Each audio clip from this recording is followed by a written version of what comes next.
Hello.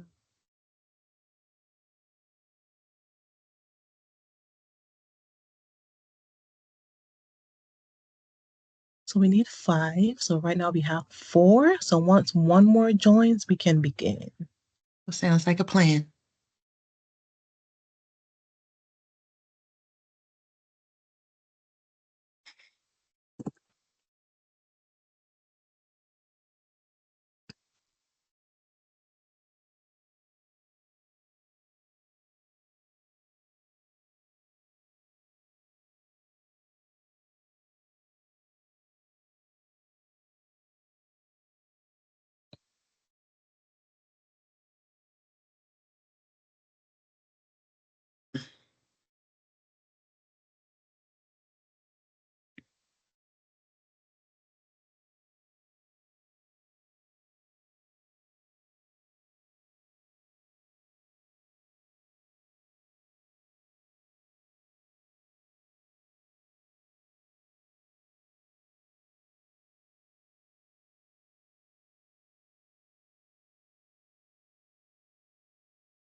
Good evening, Hello, Commissioner hello. Lynn. Hello, how are you? I am well. Very Thanks good for to asking. hear. The weather's good. That is so true. I'm sending positive thoughts to the people out in Florida. That's fair. Weather's good here, not everywhere. Yeah. Well, I think we now have enough commissioners to get started. Yep. So you can call the meeting to order and let's just state the time. All right. I am calling this meeting to order at 6:04 p.m. And I am going to go through the let's see, to make sure that we have a quorum, which we do, so we can move on. I don't need to go through all the names, do I? I mean, it's up to you. We have, as long as we account for who they are, Khadijah's taking notes. So Khadijah, she should already know who's here and who's not. So. All right, no problem. So we have Commissioner Coates, Vice Chair Commissioner Jones, Commissioner Verlin, and Commissioner Berkeley here, as well as myself. All right, so we do have a quorum. I am announcing that to be the case. I will continue on. Trying to remember if we had minutes previously, and I think that we did. So we're going to do a roll call to approve the agenda and the minutes. From June, yes. So because we canceled the June. last meeting, we got to Correct. approve the June minutes. Yes, the June minutes. Commissioner Berkeley? So do you want a motion? Oh, I need a motion. Yes, thank you. I need to a approve motion. the agenda. I move to approve the agenda, and I'll start with that, and then we can move on to the minutes. Second, anyone needs a you need a second chair second. I'm sorry, who said that? Did they second? That's Commissioner Jones. Okay, Second. thank you. All right, so now that we have that, we can do a vote. All right, so we start with Commissioner Berkeley. Berkey, sorry. Berkey. I keep saying Lee. Like I know where everyone everyone wants to add that L in there. It's fine. Yes. I approve. Okay, the agenda. Yes. Right. Thank you. Appreciate you approving the agenda. Next, Commissioner Coates.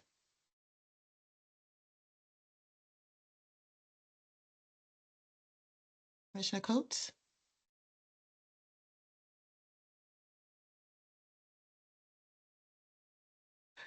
We know Marcus, that he's here. You're on mute in case you are not aware. Sorry, okay. Thank you. No problem. Or you could put it in the chat if for whatever reason you can't talk as an alternate. Absolutely. Commissioner Hanson is not here. Commissioner Jenkins is not here yet. Commissioner Jones. Approve. Commissioner Lampard is not here yet. Commissioner Peacock is not going to be able to attend. It is now me, and I approve. And then Commissioner Berlin. Approve. Thank you. The motion carries with 5 unanimous approving. And now we need to be able to approve the minutes? So we need a motion. I do. I need a motion. I motion to approve the June minutes. Okay, thank you, Commissioner Jones. And do we have a second?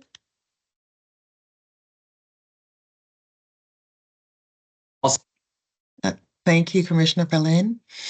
And now we can bring that to a vote. Commissioner Berkey, Approve. Commissioner Coates, Approve. Commissioner Hanson and Jenkins are not here yet. Commissioner Jones, Approve. Commissioner Lamparter and Peacock are not here. I approve. And Commissioner Berlin? Approve. Excellent. So the motion carries with 5 unanimous approving. We can move on to the next piece. I would just And like this to make time- a note that the Yes. whoever prepared the minutes, I thought did an excellent job last time of really documenting the topics in our discussion, because we hit on a lot of various topics, and it was well recorded. Thank you to whoever did that. Yes, thank you, Dr. Lowe, to your staff who supports us in that area. We do not have any public comments. Is that correct? Yeah, so we can move on to the Okay. next agenda item. Okay, the next agenda item is talking about our topical discussion is we left off last time. I'm sorry, yes, Commissioner Berkey. I'm going to get it. It's okay. I was just wondering, in light of the fact that there are fewer representatives of the OST office here, is it Grace Reader who's taking the minutes for tonight, or is Khadija is. Khadija is Khadija Jones. Khadija's our new Khadija's doing it. operations Okay. specialist. Thanks. So she is the designated note taker for meetings, yes. Great. Thank you, Khadija. Appreciate it. So the last time that we were all together, we discussed defining OST. And we had a very in-depth conversation about the meaning of OST for DC. And we wanted to make sure that it was clear when we're talking about this definition. At this time, we are talking about the definition for OST as people who need to submit data for the needs assessment and for the portal that we are continuously building, and also for the every other year that data that is collected. And so that's the focus of us trying to come up with a definition for OST in DC. And so I just kind of want to reiterate the fact that we are not talking about what is an OST program. We are talking about what OST programs need to submit data. And we need it to be data that's going to be usable. And so we want to have some commonality because we don't want to have apples to oranges. We want apples to apples. And so that's why we were trying to come up with a baseline definition. And so we talked a little bit before about the National After School Association's definition and what the DC Deputy Mayor of Education's Out of School Office described, but neither one truly talked about the components of the programs, like how many hours, how many days, or anything like that. So we understand the concept of an out of school time. We get that. But when we're talking about collecting data, what should that look like here in DC? That's what we were trying to determine. And so we know that it's before, after, vacation, holidays, summer. We get that. They're up to 21, and the reason is that if there are special education services, it could go up to 22. And so when we talk about youth, we're talking about a wide range of students and ages. So we accept all of that. We also talked about the fact that we want the definition for the entire Learn 24 network, which we identified as all agencies that work with out of school time. So it's not just DME, it's not just OSSI. I mean, it's Parks and Rec, it's all of our agencies in DC. And so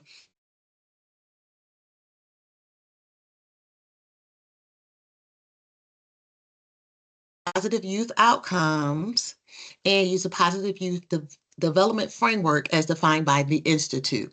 And so with that being said, where we left off, we never got to a final decision that this was going to be the definition we were going to use for data collection for out of school time programs within DC. And I think that's where we want to pick up right now and determine if there's any conversation around this topic, any input, any thoughts before we get to a point where we're going to vote. Can someone explain the 6 hours a week to me? Say it again. Can someone explain the 6 hours a week minimum? Explain the 6 hours a week that they need to be offering programs for students at least 6 hours a week. It could be 2 hours for 3 days. It could be 3 hours because many programs have more than 6 hours. It could be one, and then 2. It needs to add up to 6 hours. And also the rationale, if I may interject, is because, correct me if I'm wrong, Dr. Safran, RC has a minimum of, is it 12 to 15? 12 to 15, yes. Right. And the OST office for traditional programs, our minimum is 6 hours. So to create an element of uniformity-ish across agencies, because we already have hours specific for the OST office, I'll speak for us specifically, those who push back against increased hours. So we figured that since RC's is minimum of 12, the minimum of 6, that should be the threshold across agencies. But that's perhaps, if others want to provide more color, I'll leave it at that. That's for the, you mean RC for the learn 21st century. I'm sorry, you went in and out. Say that again? You were, when you were saying RC, you were talking about for the 21st century. That is correct. Yes. Do we think there are some organizations that we miss with this 6 hours a week? Yes. There will be some that will be Absolutely. missed. Absolutely. Absolutely. But we also recognize the fact if they're not meeting at least 6 hours, we're not sure what type of data we're going to be able to use. Because again, if we have a program that is considered out of school time and is 1 hour a week, and we want to compare that to a program that is 6 hours a week when we're looking at attendance, achievement, social emotional learning, and all the other components, it's going to be a mismatch. It's going to be the data is not going to be able to support it and sustain the information. That's why we needed to choose a minimum amount. Go ahead. The only subgroup I'm thinking of that is high school after school programs. So I'm thinking I don't know, if you're a club if you're an organization that meets with students for an hour after school, or let's say even an hour and a half after school twice a week, probably not enough. So let's say an hour 3 times a week. Mm-hmm. We might be missing that group, but for high schoolers, that's probably inappropriate. Commissioner Verlin, your volume is going in and out, so it's difficult to decipher what you're saying in totality. Sorry about that. What I'm saying, just turn my mic on. So I can log back in and out if it's still bad. I was saying that I can imagine that you have a high school program that meets with students for an hour and a half, 3 times a week. That sounds like it could be a robust program, but we wouldn't be counting them here. Not at this time, no. And recognize the fact too that because we know that we need to do this needs assessment and it's going to be a quick turnaround in some ways, what we are proposing is at least start here and see what kind of information we are gathering. And we can always make adjustments if needed later down the road. But we need to have somewhere to start. And if we say, let's go back to your example of the 3 hours, let's also think about this. Collecting data, you need resources to be able to do so. And so those programs are usually run by one or two people at the most doing the work that they're doing. And the data collection is going to be a heavy lift. There's no question about it. Go ahead, what were you going to say? I think that makes sense. That makes sense to me. I guess I'd be worried that if, we do a data collection and we're like, wow, there's so few programs serving high schoolers, but part of the reason is because we didn't, we've not counted the right way. I mean, as long as there's flexibility to be able to sort of re-examine what we're getting, then that's fine. That's my main concern, is that we're going to basically miss a part of the population that is being served. Mm-hmm. And I get that. I do. I completely understand that, because I value every program, no matter how long they are working with kids, right? You could do it for half an hour, but that's still something, right? We went with the 6 hours because that truly was what Learn 24 established as, I'm sorry, DME's office established as the minimum number of hours.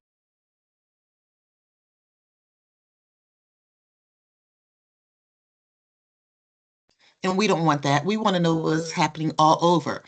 I see DCPS and DME, I think, are running the programs that are out of school and funding them. The other thing we had to think about too is, where's the funding coming from for these other programs? Right now, we're really focusing on local and federal dollars, right? Which will be all of the programs, but okay, cool. I got it. All right. No worries. I appreciate it. Thanks for working through it with me. Appreciate y'all. No problem. No problem. I appreciate it. Okay. Any other questions, thoughts, comments? Yes, Commissioner Berkey. Hi.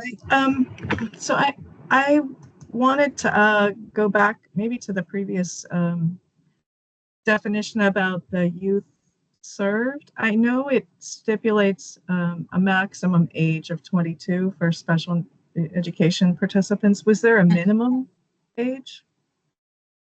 Are we talking about, 5-year?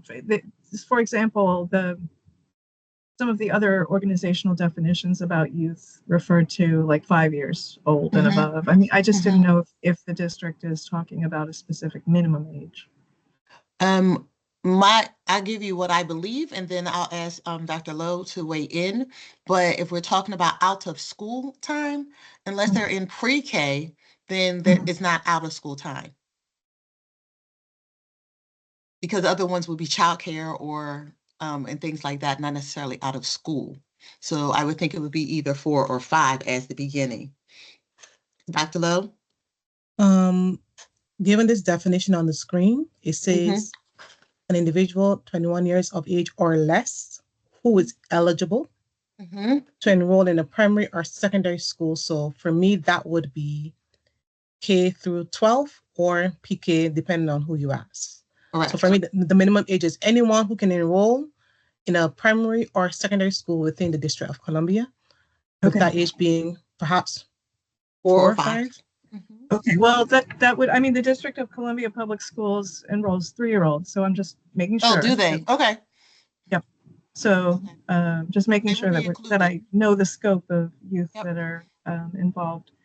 And then at the last meeting, and I see it somewhat represented in the subsequent slide, the definition that you're proposing on the next one talks about evaluating the correlation between OST attendance and student outcomes. And we really hadn't defined what outcomes we felt the city wanted to measure. But here I see that you appear to be defining it as a focus on positive youth outcomes. I'm not sure exactly what that means in the mind of the individuals who wrote this, but maybe you could say a little bit more about what that refers to, and then how is it similar to or different from the positive youth development framework that you're referencing in the third bullet? How is what different? Just make sure I understand your question. Are the youth out? How are the positive youth outcomes, I guess, and the positive youth development framework, they're clearly two different things, right? Just so that, you know, everyone can understand what it is exactly we're talking about here. Does that imply that the organization must use, say, for example, the Weichart Youth Assessment, Program Quality Assessment, as the youth development framework defined by the Institute, or is there something else? I just want to be clear that we all know what we're talking about in these things. Okay, thank you for that question. When we're talking about the attendance,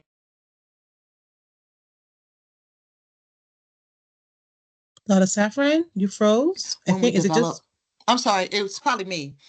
go ahead. You said when we were You talking guys all about, froze. say when we were talking about, and you froze. You froze. Yeah. Okay. I think it's just, I don't know, internet is acting funny tonight. Um, what I was saying was when we're talking about attendance and student outcomes, some of that is going to be defined when we create the needs assessment. And so we don't have a clear, or at least I don't have the clear like parameters around what that's going to look like, because that needs assessment is going to make a big part in how that plays out.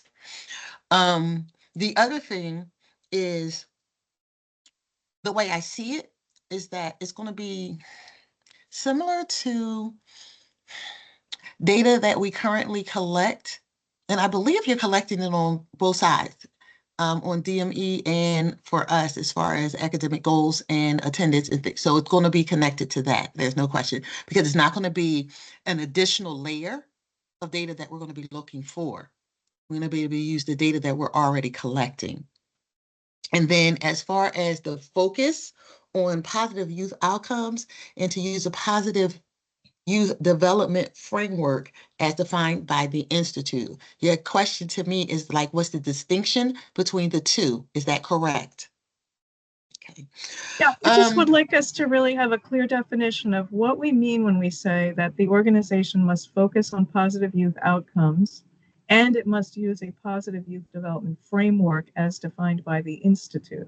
Since the Institute is part of Learn 24, I just want to be sure that we know what it is. Like, again, does this narrow or expand the range of organizations from which we are collecting data? And how, again, does something like this relate to, say, the type of program that Commissioner Verlin was just describing, which meets only for 6 hours a week? I'm just curious, like, I just want us to all be sure that we know exactly what we mean by these words. No. That is absolutely a great question. Dr. Lowe, what So you get right say? traditionally speaking, and I think this will be a great area for the quality committee to define for us. However, in my experience with youth development, the positive youth outcomes typically focus in on, for example, attendance, graduation rates, truancy, what other kind of quantitative areas they have, grades, GPA, etc. Those kind of like quantitative metrics, whereas the positive youth development framework is more so academics and social emotional, character building, etc. That's traditionally what it is. Nonetheless, for these to be defined, I think this should be something that should be recommended by the quality committee. Agreed. Okay, we could definitely dig into what might be meant by these two things.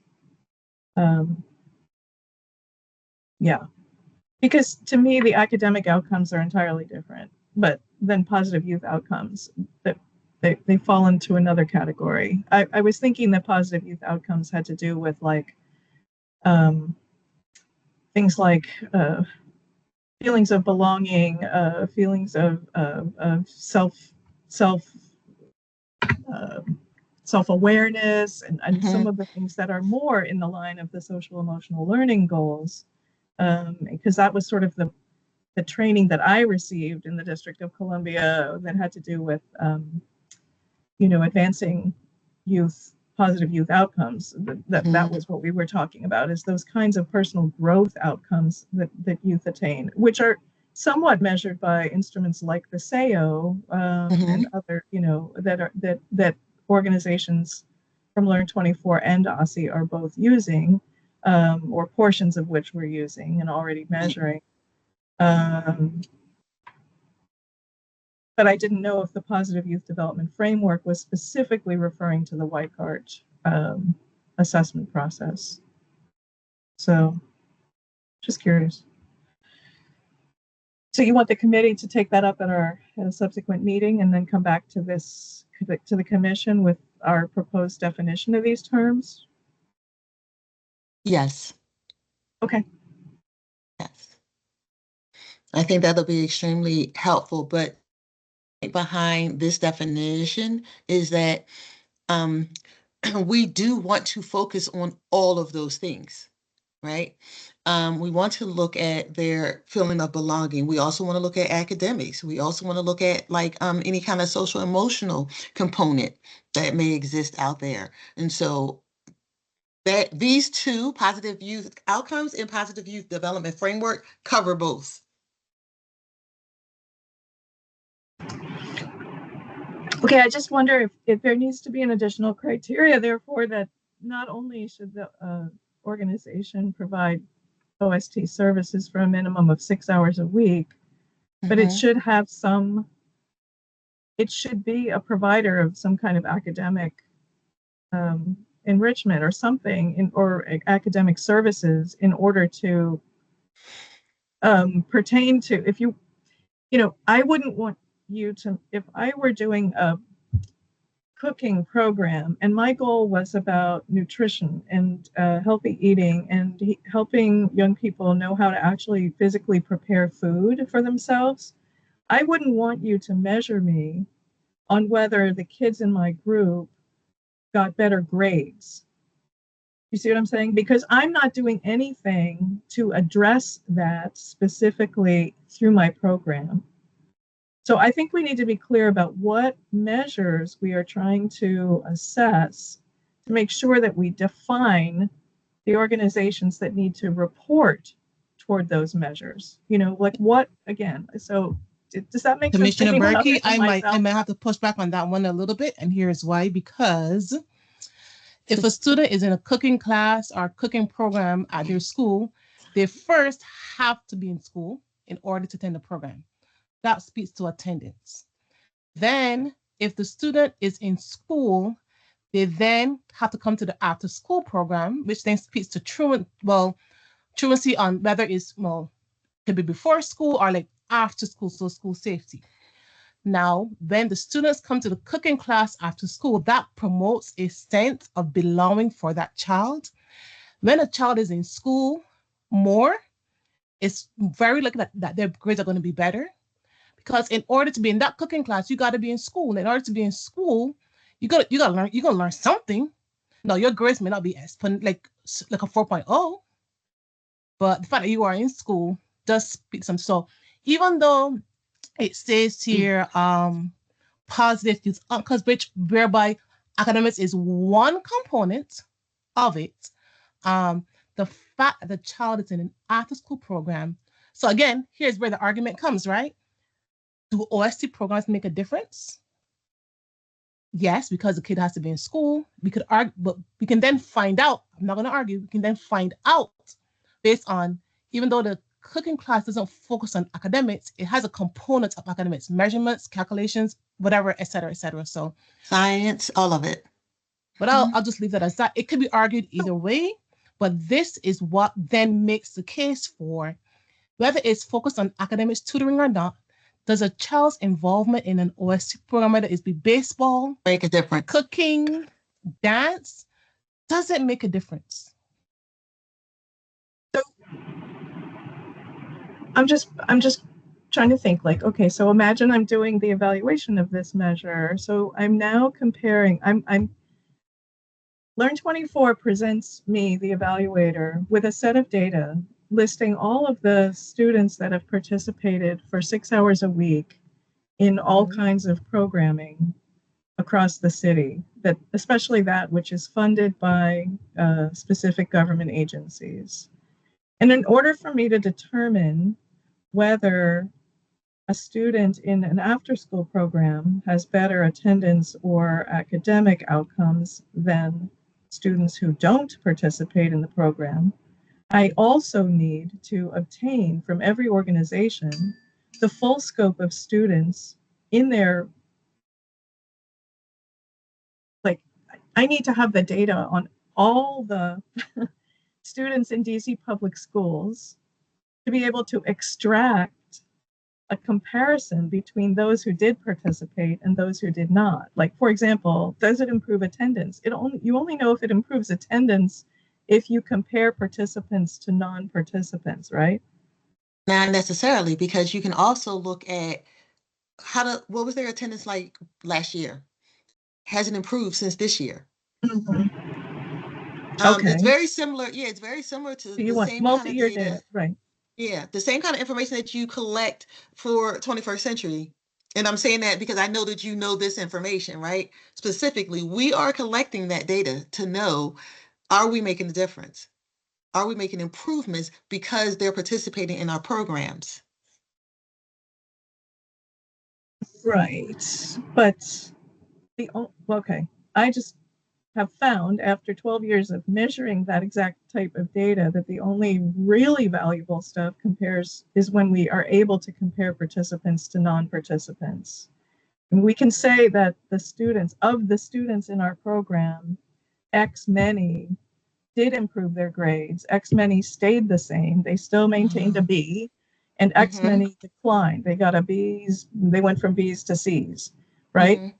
I can tell you that, but that doesn't really tell me anything unless I look at our students in comparison to students that were not in our program to say, wow, when I look at the percentage of students that improved their grades, those who were in our program improved at a much higher rate than those who were not.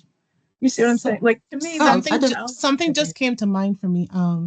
So along what Commissioner Berkey is saying, we ideally, right, we have all the data for kids who are in the OST programs.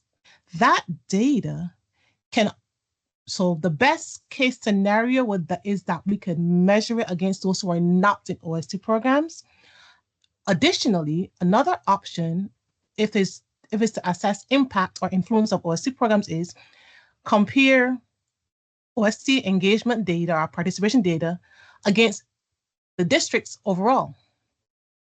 Because then you can say, compared to students in DC who may be in programs, who may not be in programs, we found that students who at minimum attend 6 hours of OST programs a week tend to have a higher GPA, are much more likely to attend school.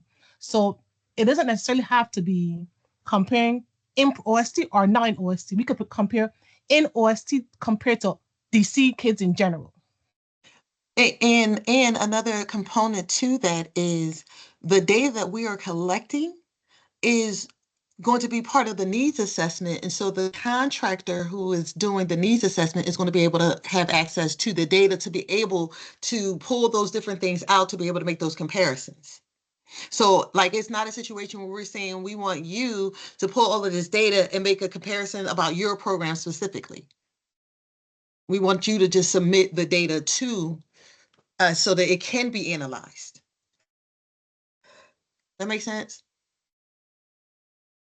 Yes, we will. Okay. Yes. So organizations will only need to provide specific measures for this. Yeah, I mean, when you did the last really, assessment, we just need to give the state office the the student ID numbers for the participants, and then the state office has all of like the park data and the attendance data, I would assume, or not.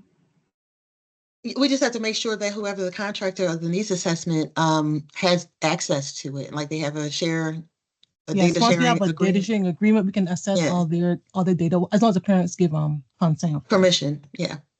Okay. Yeah. Any other questions about the proposed definition?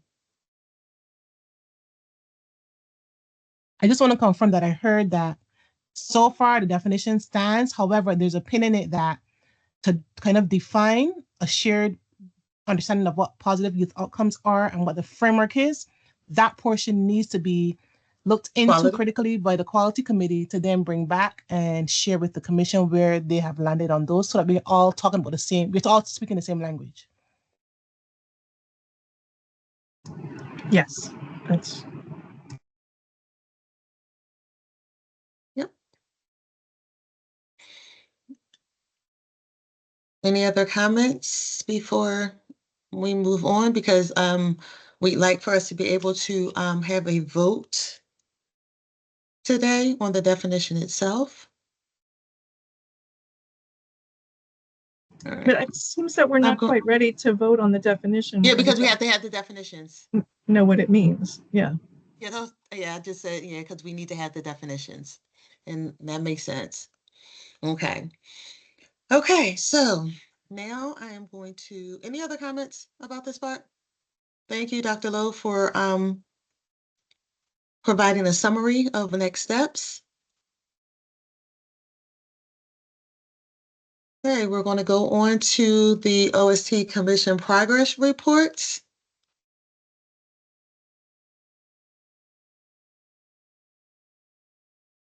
Those will be lightning rounds. And so I'm going to start with the governance committee. As to where we are right now, we are looking at obviously the out of school time definition, but also we're looking at the Chair Saffron, that is not what the progress report. That's not what a progress report is. That they're talking. Did I miss this or no?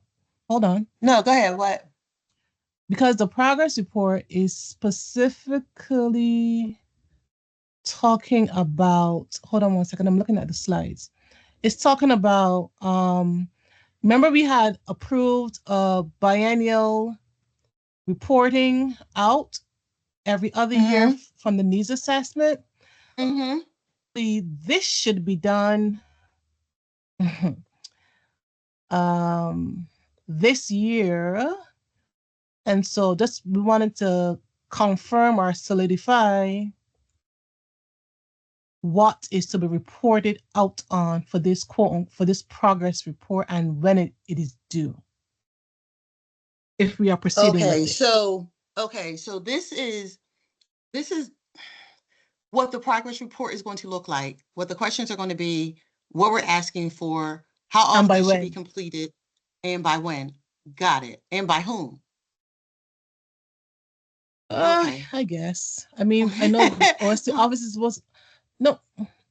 I'm sorry for me, like sighing, because it's a lot. And so if we need to do it, we will. But yes, this is what that meant, that it needs to be defined as in, I know we had a draft of the content before. Yeah, I remember that now. It wasn't necessarily voted on. And so we just want to make sure we define that so that I am clear and others are clear on what we need to report out on and by when, so we can work backwards map and work on that. Okay. All right. So then I open a discussion to talk about what we need to report on and by when. Can you confirm, was the draft progress report attached to the meeting email? Yeah. Yes. It was. Okay. So are there any questions or comments about that, about the draft that was let me pull it up to the draft that was connected.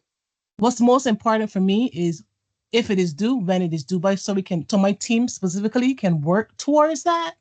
And I also want to be clear on, is that just for the OST office or is it for the other agencies that provide OST as well? Once I have an answer on that, I am good to go. For myself specifically, I can't speak to any other agencies. So what I can tell you is my understanding of it is that it was for all agencies. And the reason behind it was because we were trying to make sure that we're not looking at just DME. We want it to be all agencies. Yeah, that was sort of the promise of our decision to in the alternate years, conduct a progress report rather than the full needs assessment. And there is a timeline here. But I think that the document that we were sent to review also included some important caveats about the need for some interagency agreements on data sharing and some other things before it could be, fully implemented and limits on the portal and that kind of thing. So, but the elements, I can speak to this because the draft of the data to be collected was the product of joint work between the outcomes committee, I think, and the needs assessment and outcomes committee and the quality committee. And we worked extensively to put together these, 23 or 20, 28, maybe 30 questions that would be responded to. And so it seemed that we had put that forward at a previous meeting and that people were largely satisfied with what was going to be collected. I don't recall us actually taking a vote on it, though. I think we voted on whether we were going to do the it. whole Correct. thing this way, Correct. but we may not have voted on the specific elements of the Correct. data to be collected, nor the timeline, nor there are multiple parts. But, Correct. Yeah, but I thought this document was good in capturing both the limits and the capabilities of doing this at this time. The timeline is obviously off, right? Because we're looking at November 21st to be the presentation of progress report outcomes. I'm not sure how realistic that would be.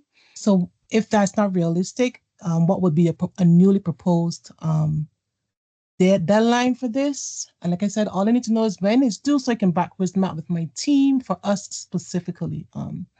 So if November 21st is not appropriate, then just let us know when would be, and we can do them.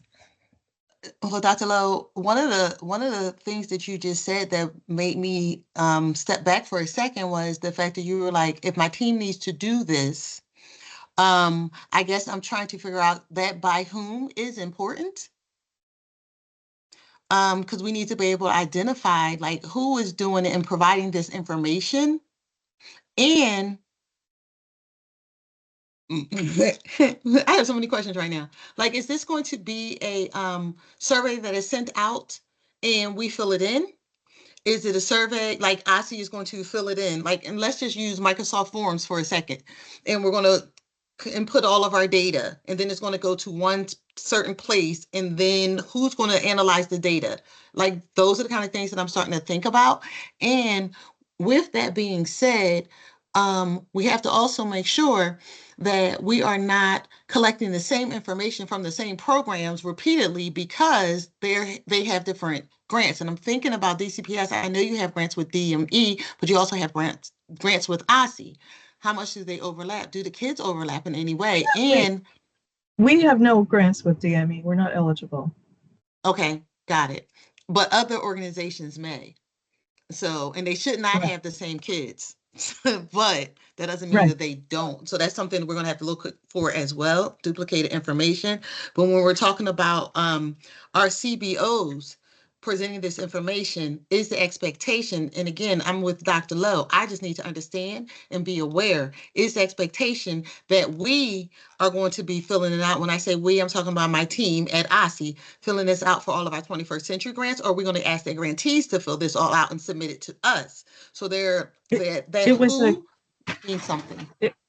I think the request, the ideal behind this was, so when the needs assessment was conducted previously, it was via a survey instrument, like an actual survey form that was sent by the either the evaluation firm directly to grantees or by maybe Learn24 to grantees.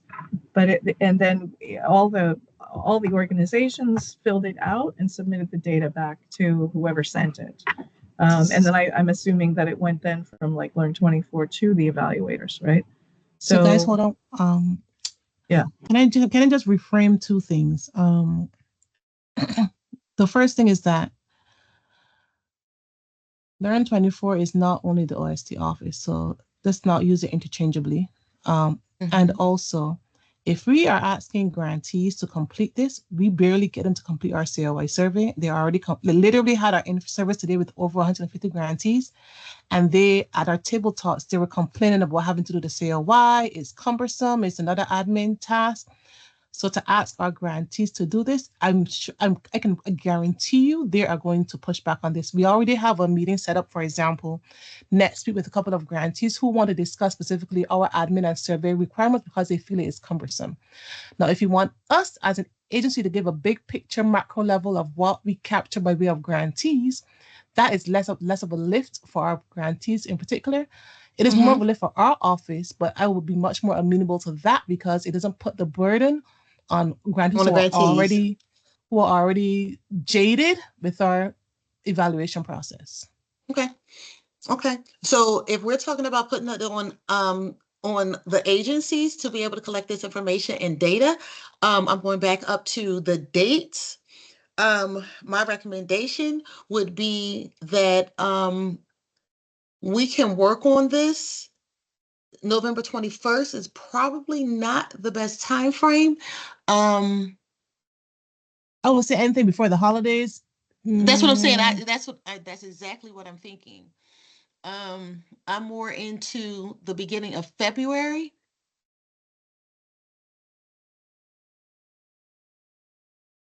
For us to be able to gather in. And here's the other thing that I'm thinking about. We may want to say we'll have the information by February, but we use the date of December 31st as the where we're collecting the information and the data. Because let's say, Dr. Lowe, you get your report done on February 1st, and I did my report on January 15th. There's a gap in there. So I think that if we're collecting data, it needs to be for the same time frame. Oh, you mean I'm sorry, you mean up until the data, up until a specific date? Yes. Oh, okay. Yes. Well, I guess the question needs to be decided, like what year's worth of data are we referring to here? Are we referring to the current Last school year's? year or the previous one? I It will think have to be the previous. it would have to be the previous. Then it won't school matter. year. The date won't matter. We'll be good. Right, right. Okay. It Okay. looks to me as though Wait, this hold was on. If the date does matter, because are we doing up until the end of the school year or up until the end of, wait, hold on. I'm sorry, I'm thinking out loud. No, that's The okay date- because I know exactly what you're saying. The date doesn't matter up until the end of the school year, up until the end of the fiscal year, because if it's a fiscal year, that could capture summer. Yeah. I think fiscal year. It should be the fiscal year to just tie with everything year. That's else. how we. Yeah. Yeah, fiscal year. But what I see here is that the timeline mapped out like an 8-month process, right? Starting in a certain month, which was to have been some time ago in the dream world when we wrote this original thing, to convene all the agencies and say, here is what we're trying to do, and this is how we envision this going. And then starting in mid-June, we would send out the survey and then collect it back by August. So that looks like about a 3-month window to collect data from the various entities. And then that data goes to someone or is in the hands of someone for another 3 months or so, roughly, to do the number crunching and producing a report. So that's where, so I think whatever month we decide to start this thing, we need to be still not trying to rush the timeline. If we were to start, I don't know, I've heard December or January kicked out. I don't know whether that was for the end point or the starting point. If that's the starting point, then we could have it by the end of the school year, say, look, focusing on the previous year and trying to figure out again. This would tell us a lot about program participation and the OST program participation across many parts of the city for the prior year. And then this year's data that we're in FY25, I guess, will be part of the needs assessment process to be carried out exclusively by a separate vendor. Does that sound like a thing? So, Commissioner Burkett, are you saying that the February date is too early? Is that what you're saying or no? No, I'm saying if you want to kick off this 8-month process in February, then you would potentially have the data, well, not by June, but by the summer, sometime in the summer, you would have the final report. I think February is too late to kick off. Agreed. If it's going to be of any value.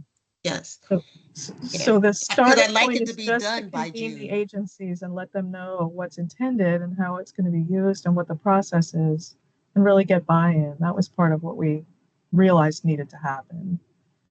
So when we're looking at this and if we do the launch across agencies in November,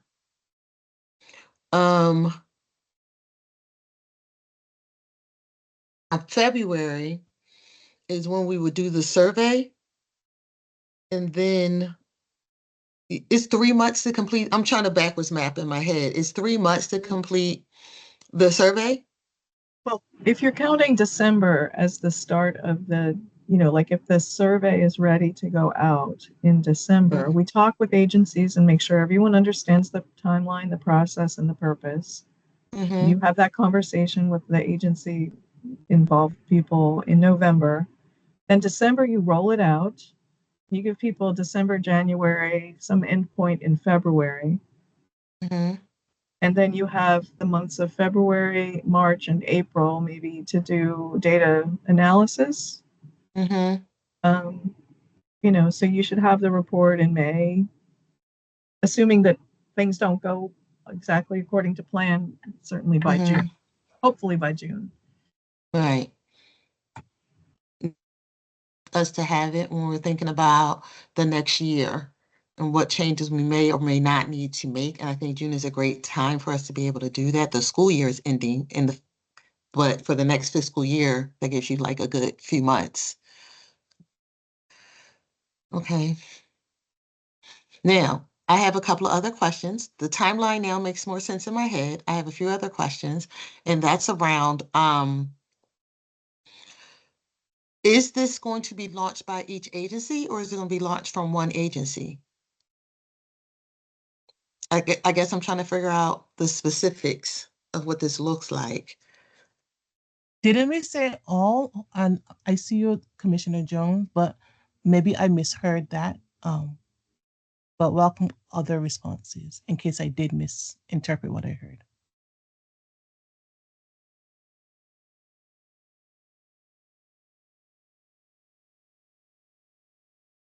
I can get this information for 21st century, and then am I analyzing it? Am I pulling all information together? Like I guess I need the logistics when it comes to the analyzation of the information. I mean, I thought in previous meetings, the new data specialist position, I guess, in the OST office was going to be the entity that was going to do the number crunching once, but this information needs to come in one platform, in Right. one method. Like we Mm-hmm. can't have 6 different reporting methods. Right. So, can my understanding is that this document is what each agency is going to use, correct or no? Yes. Okay. So, our office, the challenges we've had in filling the data analyst role are unprecedented. We do have a manager. DeAndre is excellent, but he needs support. And we're right now literally we've been trying to hire for this role for almost a year because the challenge we're encountering is that we're finding a lot of international folks who are highly skilled, but we're unable to hire them, or we just don't have people who have the soft and hard skills we need. This is the hardest role to fill for our office, and we're literally on the cusp of hiring a data analyst. And then this HR is a whole other story. I'm not even going to get into this HR, but what I'm trying to say is that I have no problems with our team. Kind of like once you guys get the survey, well, complete the survey and share with us, and then crunching it to kind of make it more digestible and to tell the story. Mm-hmm. But just know that right now we have one person, and the role that we're trying to fill is a bit challenging to fill. Just so it may not be in the most timely manner, especially if we have a short window of time to do so within. And I see again, Vice Chair Jones, I did want to honor her hand, but that's just sharing with you that it is a challenge to fill this role, and it will add another thing to what should be a two-person tag team to one that is only one person right now. Go ahead. Right. Understood. Commissioner Jones? Actually, Dr. Lowe, that kind of goes into my question because we're talking about changing the timeline for this progress report, but we also have a full needs assessment as well that is starting for next year. So, Dr. Lowe, you pretty much answered my question as far as capacity, because really it'll be two assess. I mean, even though this is a survey, it's really two assessments going on at the same time. Can I just give you guys a quick update? So the needs assessment, in order to choose a vendor, we had to do a market research, show that we done our due diligence to get the best bang for our buck as a government agency, etc. So Andrea, who's our resource allocation analyst, has done interviews with at least 3 agencies. OCP, Office of Contracting and Procurement, will ultimately choose the vendor, but we have an idea of who we want specifically based on cost, based on what they can do for us, etc. And so we have pitched the proposed vendor to them, and they then have to review it. That in and of itself is unfortunately a process. So my goal is to have the vendor confirmed by the Office of Contracting and Procurement by October 31st. That is my internal goal. The realities of that may be different. Just a quick update on that. It is definitely on my radar, but a lot of it is unfortunately, if I could have it done starting now, I would. But a lot of the processes behind it is beyond my control, unless I kind of tap DM kind to put some fire under their butts, so to speak. Which I don't do often unless I have to. No, and I understand the process. It is painfully long. And so I get that. So getting the contract may extend the time of when we get the needs assessment done, Commissioner Jones. And I think that's the main point behind that. And we like that timeline may need to shift a little as well. But when we're talking about the shift here, I just want to be very clear on, we are saying to launch the initiative in November and then give out the progress report survey in December and have it due by Give out February. to agencies in December is what I'm hearing, right? To complete Say it again? you're saying give it out to agencies in December for the agencies to complete. To complete, yes. Oh, go ahead. Just make sure catches that. Not a problem. For agencies to complete by February of 2025. Mm-hmm. And then we would do the analyzing of the information and so forth. And let me be more clear. If Dr. Lowe's out of school time office has their analyst, their second analyst, and they have the capacity to do so, more than happy to. Yes. Yes, we'll get the analysis. Now, there may be a delay in getting the information depending on personnel. That's what I'm hearing. But we will get it as soon as it can possibly be done. Our hope would be in June. You said, right? Yeah. Yes, my hope would be in June. That's my understanding. Are there questions in the proposed set of questions that the OST office is not already able to report on because it isn't collected in city span, for example? Well, hold on. Is it just the OST office or is it all agencies? No, I'm just asking. Okay, let me do a quick scan of it. Hold on. Let me see. What do we have here? We have after school summer, then award site, weekly dosage, some drop down to average youth staff ratio, program, cost per use. The cost per youth, that is going to be very tricky. That's number 8. I mean, my recollection is that this whole endeavor came from the OST coalition's desire to see annual detailed data reporting on out of school time programming in the city. And we determined that the time involved in the full-blown needs assessment was too cumbersome, expensive, and not even timely enough to be helpful, other than on an every other year basis. And this would fill the gap. But the assumption, I think, was that it would have to be filled out by a program provider because they are the ones who have the information about things like how they use, training for their staff. How do they implement the, services for language learners and students with disabilities? There are some questions that are very provider specific in here, I think.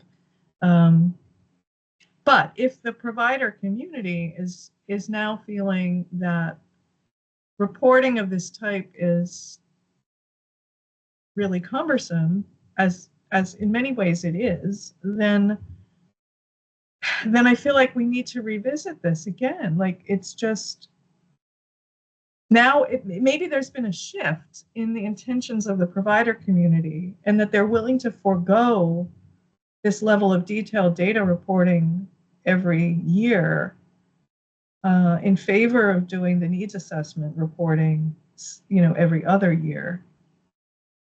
Can I share one last thing? Thank you, Commissioner Berkey. This is our office. So for the OST office, we collected data for FY24, and we, of course, try to match it with the FERPA consents for those with OSCE and DCPS, for OSCE for the charters, etc. The match was less than 50% because, for example, students may not have written legibly, and so gathering data has been a challenge for us. So like when you ask if there were some things that may be a challenge to collect for us, I can say for sure things like is the student just mentioned, it saw something there just in that triggered it for me. The challenge was being able to match students in the system, is what I'm saying. It was significantly lower than 50%. And so some of these, like for example, English learner, IEPs, 504 plans, etc., were difficult to acquire because when we sought to match students, it served to be a challenge because things may not have been written legibly, and trying to decipher students' handwritings or parents' handwriting. So we are actually, as an office, trying to course correct for this fiscal year by really encouraging our folks to get student ID numbers to allow for more accuracy. But I don't know if the provider ask has changed. If you guys want to revisit it, by all means. I just need to know. Like again, I'm a very big on deadlines. Just let me know what you need by when, and let's just figure this out. But then, and if you don't need to figure it out, if you need to revisit it, then that's fine as well. I'm just wondering, Commissioner Verlin, I know you sort of you're listening in. I just wonder whether you have any thoughts about this. Really. Yeah, I've been listening to this. I don't know. I don't know if I have a reaction right now. I'm trying to come up with something cogent. I can understand the burden on the providers is Great. one thing, and really want to minimize that. Generally, in our discussions in our subcommittee, we've been talking about ways to reduce the burden on the providers. I do think a lot of that is when families and students sign up, and also hopefully my after-school DC will help with some of that.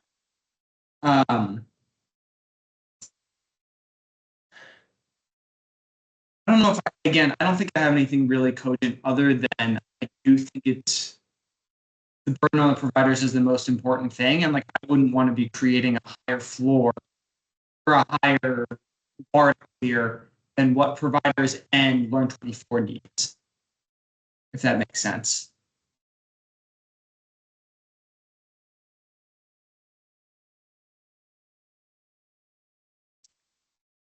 So I'm going to go back to Dr. Lowe's question. Where do we stand? Are we thinking this is something that we need to revisit?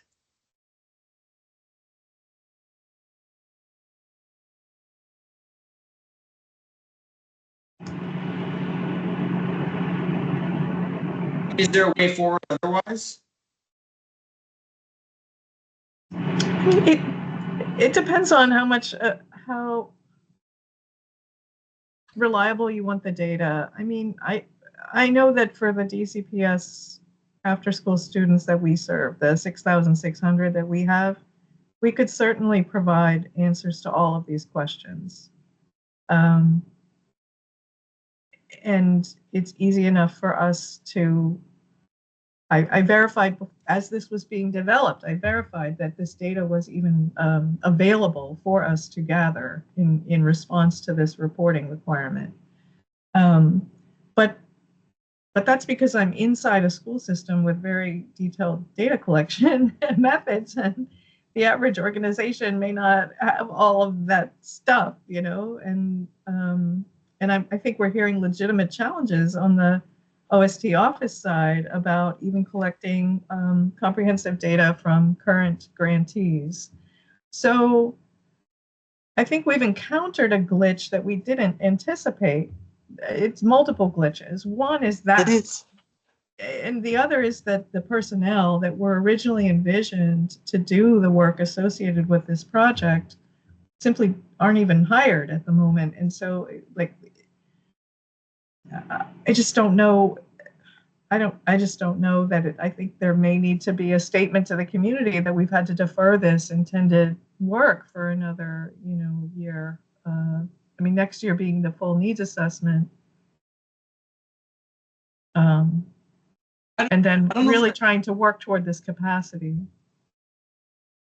I don't know if I have a problem with that necessarily, but my one caveat is that if we're going to come back to this, there has to be a solution, I think, for providers in terms of a point of information. So when we gather information from about students, we do it one time to serve all. I didn't capture that. Did everyone else capture? It was in and out for me. I think he's what I think I heard is he's advocating that there be one clear methodology for collecting the data as we go forward. Is that what you said? But that's right. Like whatever out of school time, or Learn 20, or whoever it is, we say to providers, if you're getting government money to run out of school time programs, here are the things we need you to collect. You do it when you sign your students up, and like we're not going to come back and ask for it.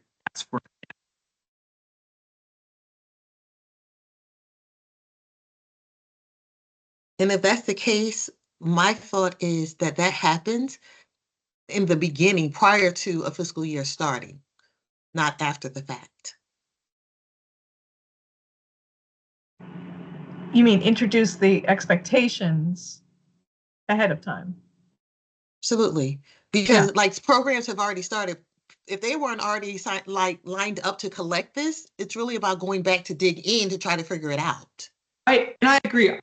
I'm not interested in telling providers you've got 100 kids, go ask them all, like track down all this information. That sounds painful and unpleasant for everybody involved. Mm-hmm. And so I think it's fair to say we have this expectation. We're not able to start it this year because programs had already started. Moving forward, this is what providers can expect and when we expect it. Which would be the year after next, because next year is the full-blown needs assessment. Is that correct? Well, technically, the needs assessment should be this year completed during this fiscal. It was approved. It was done. I'm mixing fiscal years up. It was approved in last year, 2020, in the spring. I have to pull it up. My apologies. Let me just pull it up. No worries.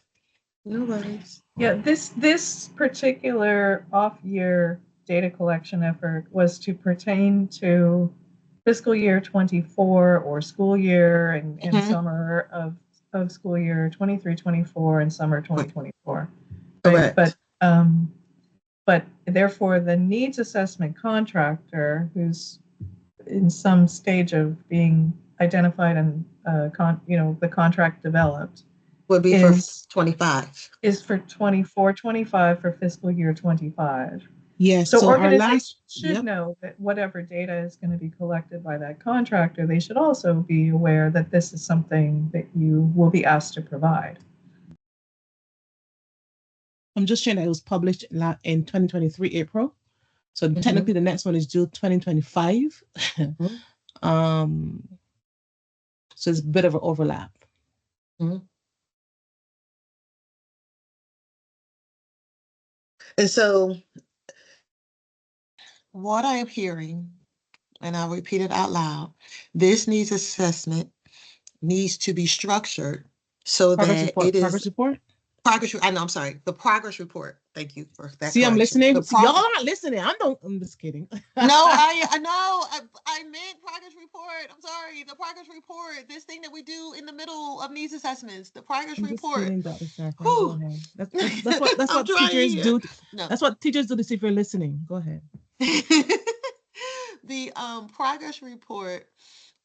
We are proposing to have this done for FY26 so that we can provide the information well in advance for people to be organized to be able to collect this information was one thing I heard, and that would be the deferring of it.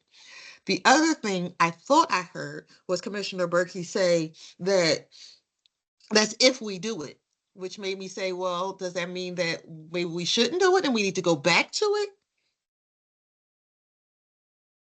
I'm just saying if we don't do it right now, like, I mean, if we do it, I think it sounds as though the atmosphere, this current right now, has changed a bit.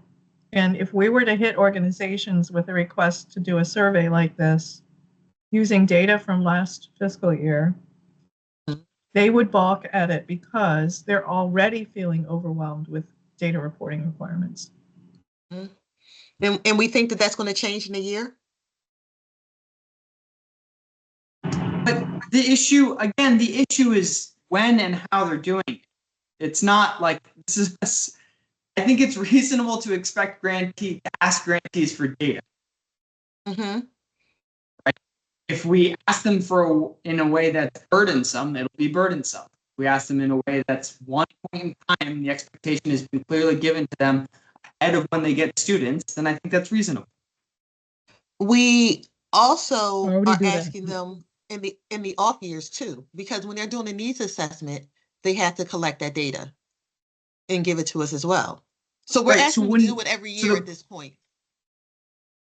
Right, which I think is, as long as it's, again, I'm like, so, if the expectation is during the needs assessment, they have to do this thing and they all know it's coming and they know when they have to do it, it'll become part of what they expect to do. Okay. Well, I guess maybe let me rewind. I don't think we should evaluate whether or not we do a needs assessment or a progress report period right now.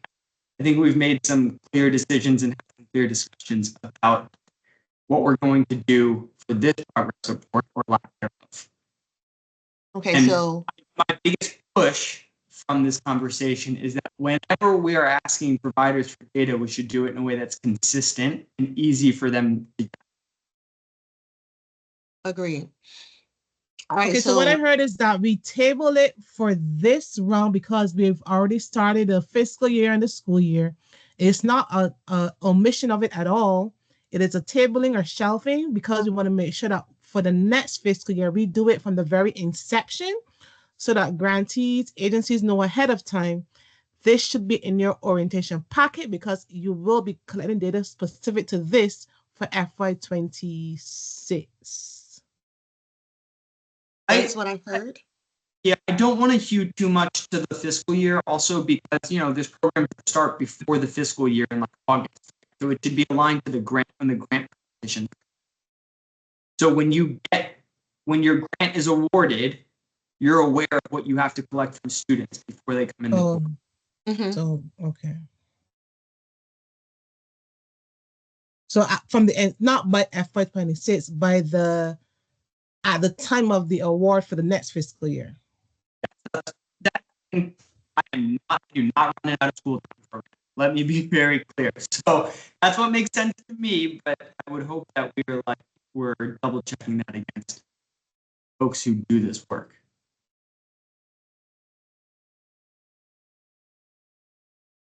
I can tell you, that's fine. Yeah. But I can tell you ahead of time, our grantees are going to be complaining. They're going to balk back. Which is fine to an extent, but because we already collect data for COI and the interagency demographics, etc. But if we can compile it from the inception of what they need to collect, it might be a little bit more digestible. Can I just do a quick pause? Please we've been discussing this a long time. Pace ourselves. There's a lot more to discuss, but continue. Let's give it a couple of more minutes, and then we need to make a final decision. If anyone has a motion now, you can make that motion. Motion to do what? To defer this? Do we need to vote on that to say that we're going to defer it? I mean, we definitely have to come to a consensus. The majority needs to want to do it. That's one of the votings at the end, yes. Okay. All right. I just wanted to make sure. Were there any other comments about it in general before we move on? I have one more thing to say, and that is that if this were going to roll out in December, that means that between now and that rollout, someone in the OST office needs to create the data collection tool, be it a Survey Monkey or something else, so that there can be a standard reporting instrument shared for the data collection.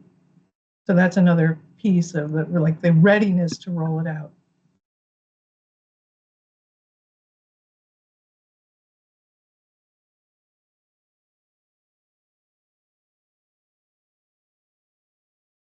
Okay. Thank you for adding that point, Commissioner Berkey.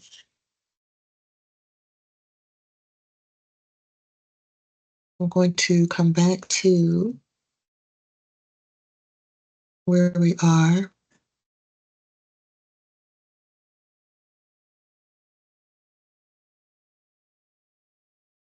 And then we are going to talk about the commission and committee updates. And then we will go back into our voting piece. And so Quality Committee. Sure, quick report. A 2-minute report. We met on October 1st for the purpose of working on the tactics that pertain to the actions of the strategic plan. We got through most, but not all, of the quality component of the strategic plan, and we ended up agreeing to reconvene to finish that work next week on the 15th at 1 p.m. We are losing a person who's been a member of our committee for some time, and that's Peter Gutmacher, who was very instrumental in really developing a lot of the quality assessment work for out-of-school time in the District of Columbia in his work with the trust previously. And we were glad to have him serve as a committee member, but he's decided that he needs to step out to do other types of things. So our committee is really eager to have new members join from the community of out-of-school time providers in the city. We would love, love, love to have more people take part. And all they would need to do, I think, is to email the OST office to let them know of the interest and fill out the committee member application form. So please, please, if anyone from the community is listening to this, please come and join us. And we will take up the new mission, the new task of addressing the outcomes and positive youth development framework questions that arose in tonight's meeting. Thank you. All right, anyone for coordination and collaboration? Okay, Grace, did you put it? Can you put it in the chat, please? Grace just messaged me. Can you just put it in the what did you say? In the commission chat. Hold on. She just said, we have plans in place for all of our objectives, so they are currently in progress. We don't have a commissioner currently leading the committee, so But we can't technically do much until we have more representation from commissioners. So if you are one of your colleagues that are commissioners aren't currently assigned to a committee, coordination and collaboration could benefit from your support and leadership. Yes, you just copied it into this chat. Thank you. Okay. Commissioner Vice Chair Jones, let's follow up with commissioner assignments for committees. Thank you. As the governance committee, we have developed a new OST commissioner application. Commission. It's committee. Yep. Commission. Committee.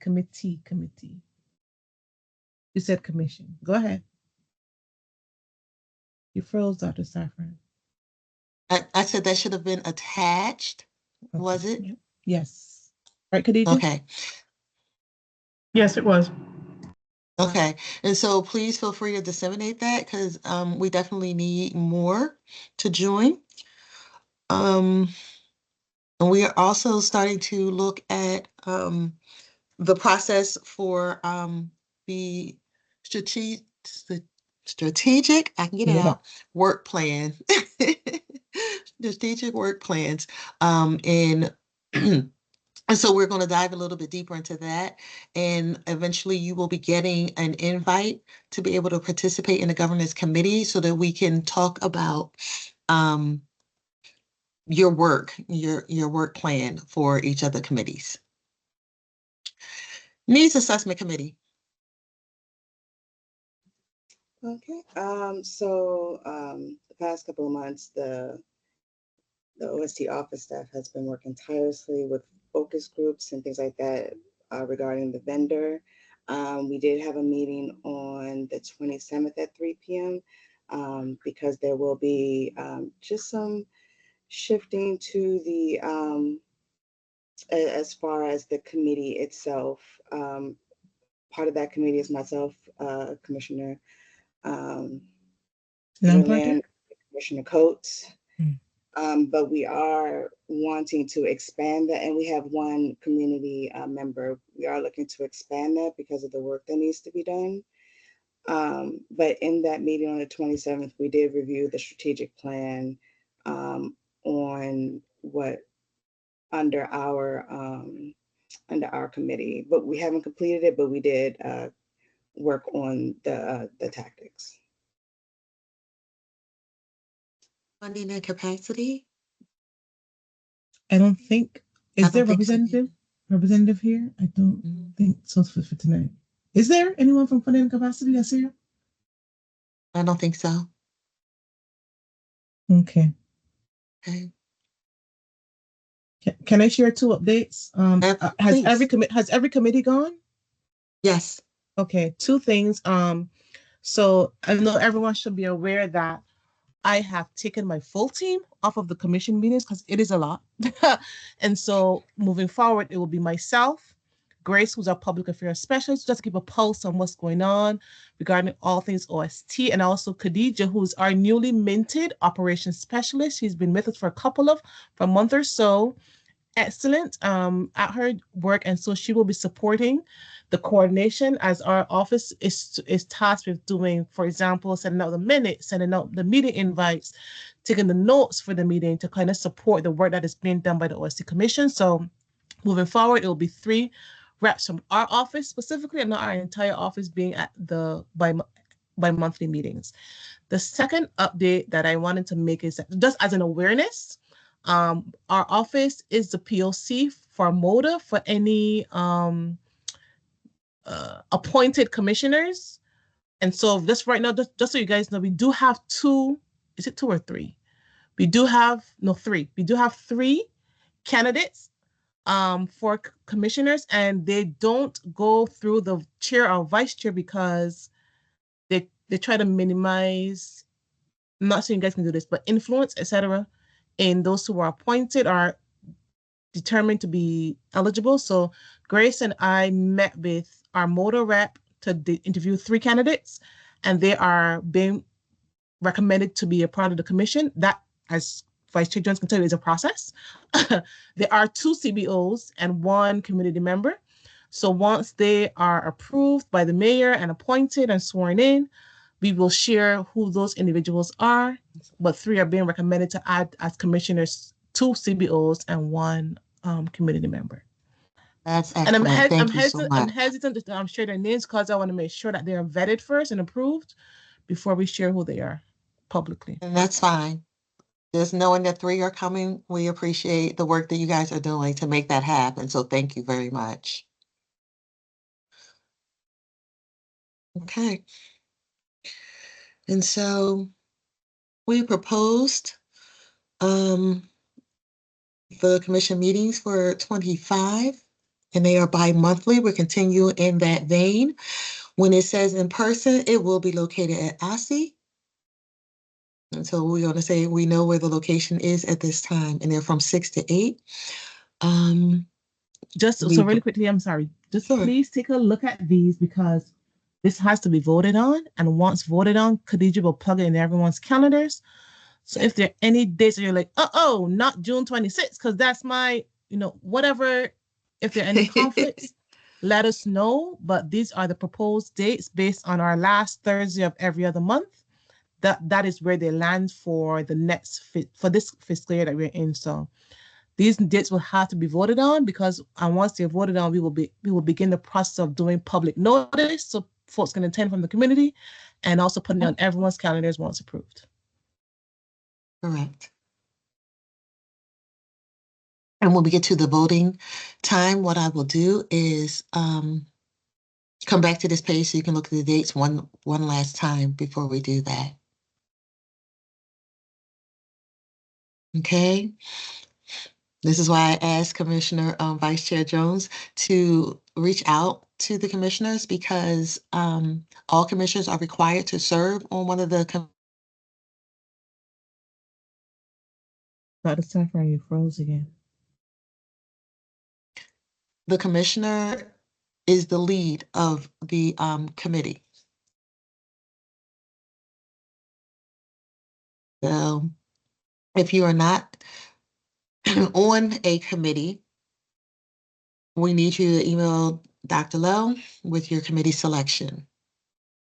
And we'll make sure that this is put in the notes as well as a reminder that that needs to happen.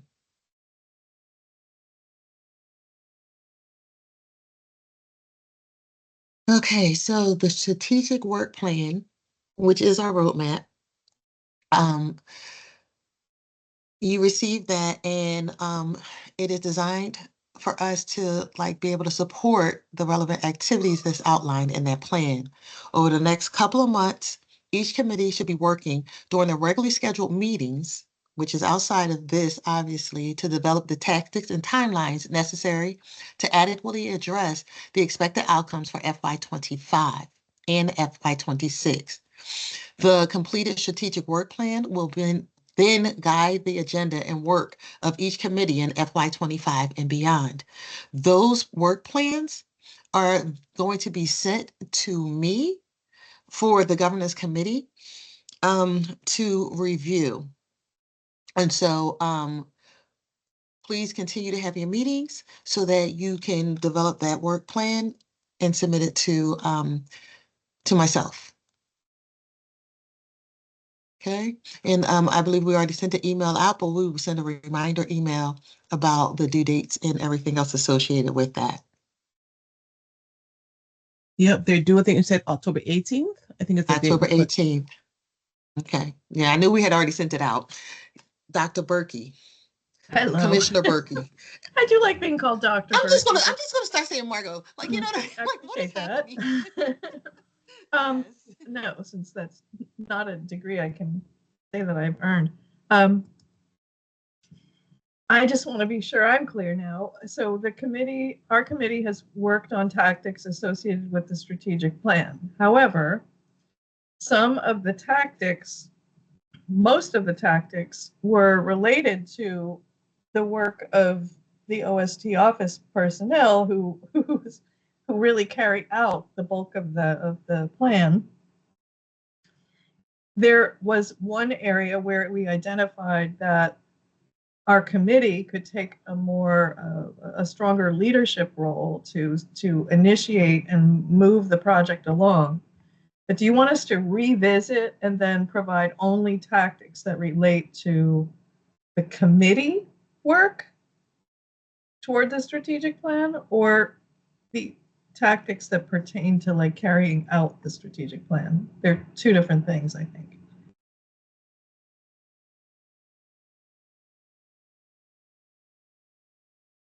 I would like you to submit everything's in your section for the strategic plan. Because part of the role is that we are supposed to be making sure that things are being done, right? And so there may be some specific things that someone in the OST office did, but you needed to know as part of the committee that it was done, if that makes sense. Yes, yes. Okay. So these are, so far the bulk of it is like, these things will happen, but they're happening in the quality section, for example, largely by the Institute personnel, carrying out contracts and project work and their own duties and responsibilities. Although there was one thing, like I said, that we would specifically try to take a leadership role in. So we'll get you both things, but we'll be explicit about where the actual committee is intending to maybe be more accountable for moving that project along. Yes, but the entire project as a whole, the committee is oversee. Right. Yes. Yeah. So the work plan is going to include everything in your section. Right. Okay. Great. Other questions, comments, or concerns about the work plans for the committees? Okay, and again, if you are not on a committee as a commissioner, we need you to be on one as part of the roles and responsibilities of being a Can I commissioner. just say that? I'm sorry. Can I just say that though our team is not on the commission meetings, I am mandating that my team members be on committees. So we're not pulling them from there. Yeah. Yeah. Understood. And thank you for the support that they will be giving during those committees. It's very much appreciated. Okay. We have gotten to that place where we need to talk about voting. And so originally in the beginning, we were going to talk about the two sets of items, which would have been on the definition of the OST program. And then we were going to look at the meeting dates for 25. And so I can't do anything until we get a motion about what we're going to do. I'll begin with Do the easy one motion. first. The dates for the next I'll do commission the meetings. dates. Not a problem. I can do the dates first. Because I was just like, what am I thinking? Okay. Okay, dates are up. Dates are up. Motion to approve the proposed 2025 commission meeting dates. Seconded. Okay. Thank you, Vice Chair Jones. Thank you, Commissioner Berkey. At this time, I will ask those of you who are here, which are commissioners, and I'll start with Commissioner Berkey. Approve. Thank you. And I'll go to Commissioner Coates.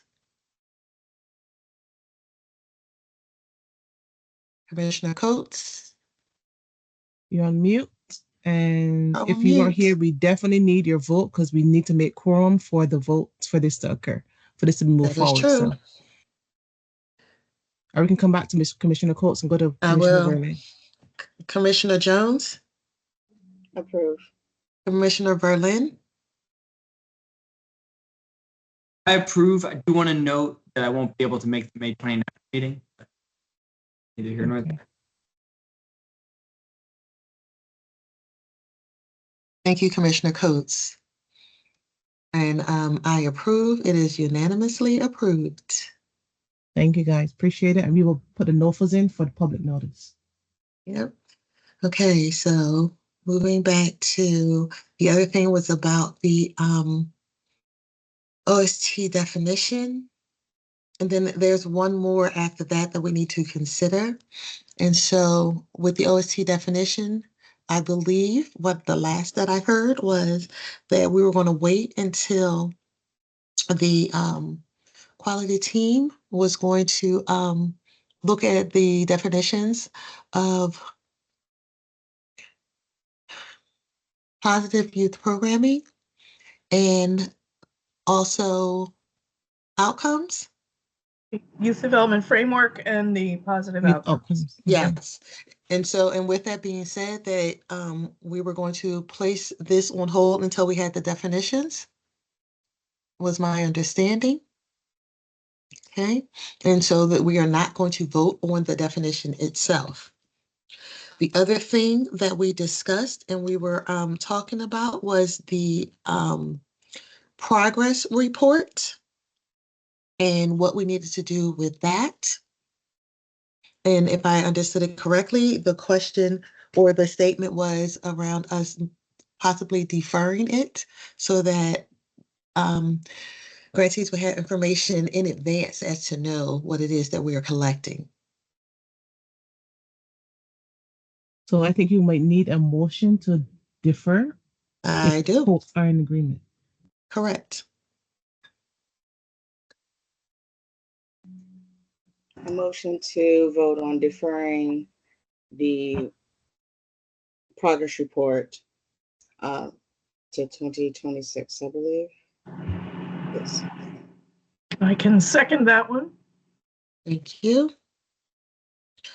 Then we can vote on that at this time.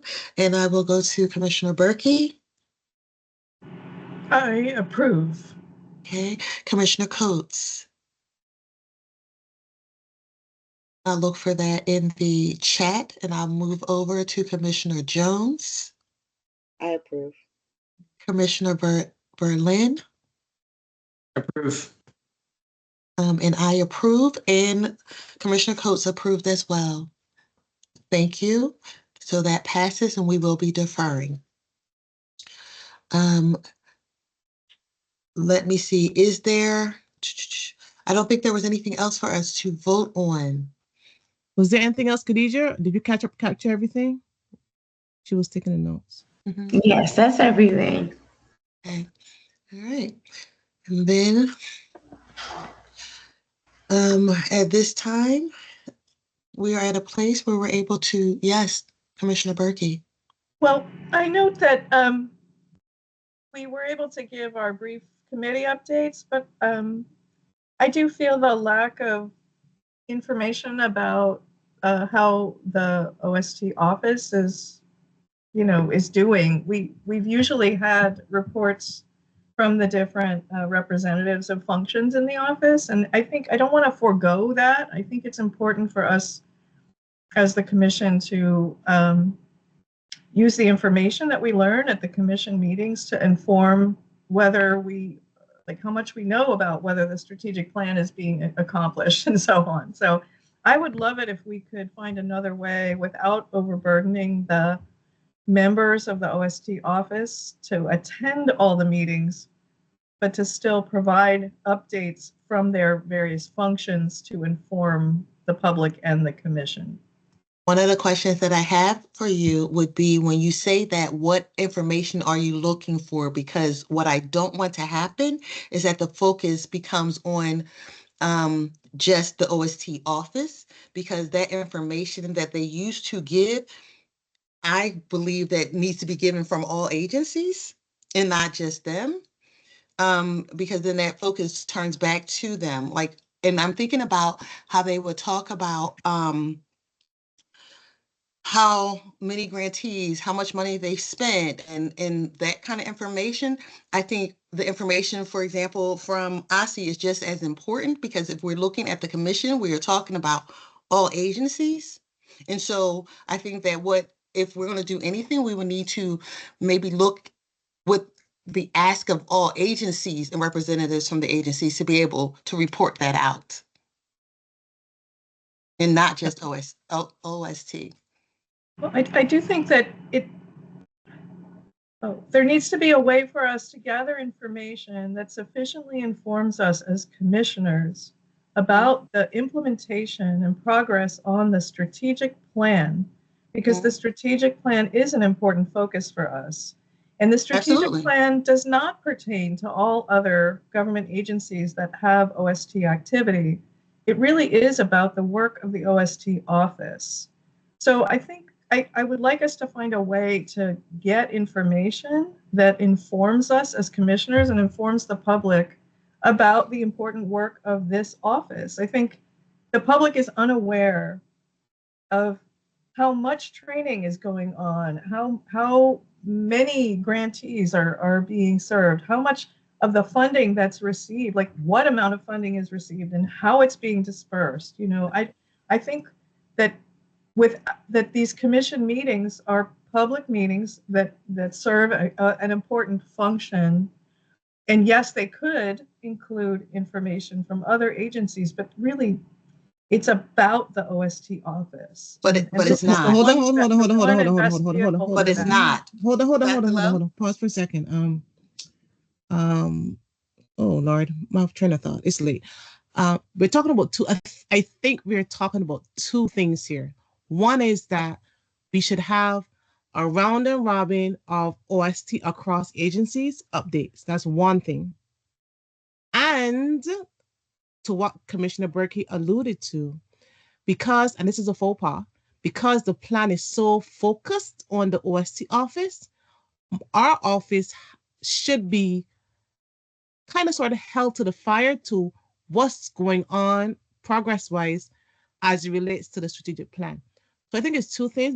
Perhaps I'm wrong. I think Chair Safran is talking about the overall OST landscape of DC updates, which is a valid point. And Commissioner Berkey is talking about, well, the plan this time around is focused on the OST office. We need to know where they are, if anywhere at all, or not, as it relates to the plan. I could argue that that can be conveyed through the committees, but if you want to have a designated portion of the commission to meetings to focus on strategic plan progress, that could be explored as well.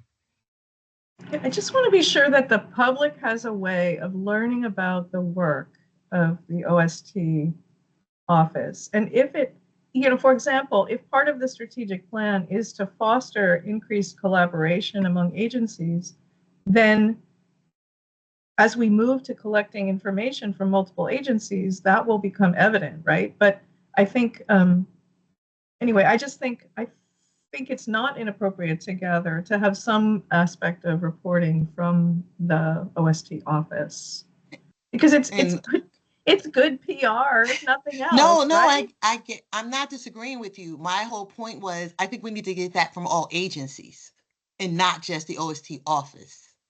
That would be great. And we could even do, maybe part of the outgrowth of the collaboration work is to convene a special meeting for the purpose of multi-agency reporting on OST landscape of the District of Columbia. That's a different thing, Yeah. Okay. I don't think that that's something that needs like a vote.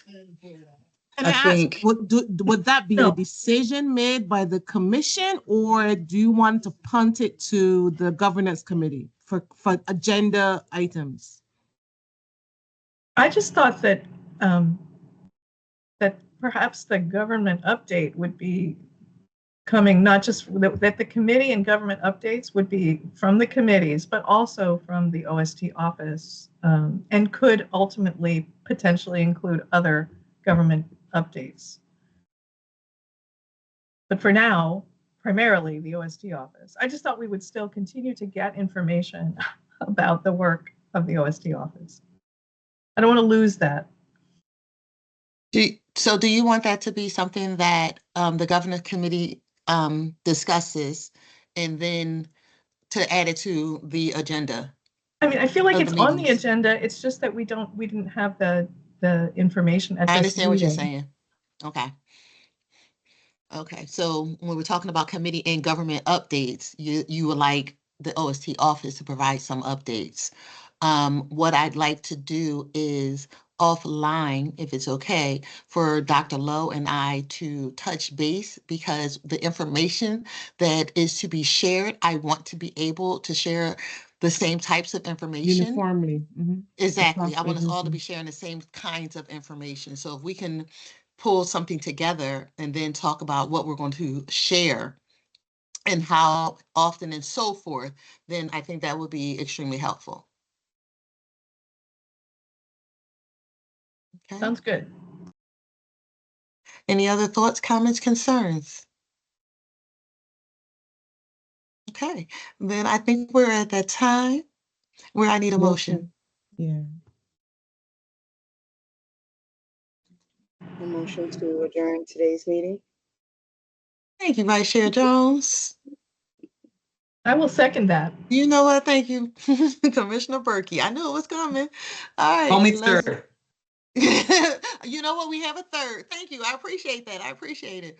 All right. So we will start with Commissioner Berkey. I vote to approve the adjournment. Yes. Commissioner Coates. I look for it in the chat. Commissioner Jones. I approve. I approve. And Commissioner Verlin.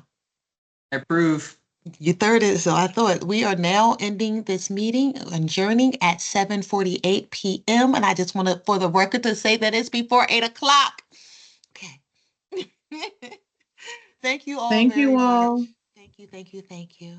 Thanks very much, and have a great weekend. We all get a long weekend. Yay. Yes, it is. Yay. Yeah. Bye, guys. Thanks. All right. Bye-bye.